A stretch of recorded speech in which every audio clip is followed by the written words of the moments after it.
Neither inhaling independently preserves life, nor exhaling can guarantee the survival.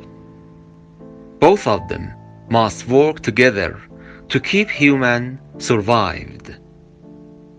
Breathing is an example and a sign to understand the greatness and the origin of life.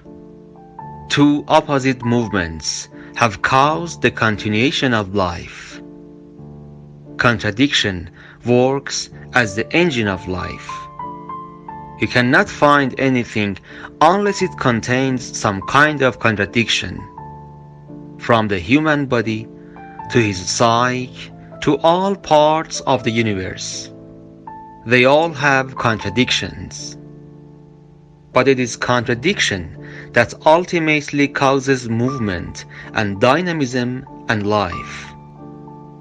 We know two things: God and creatures.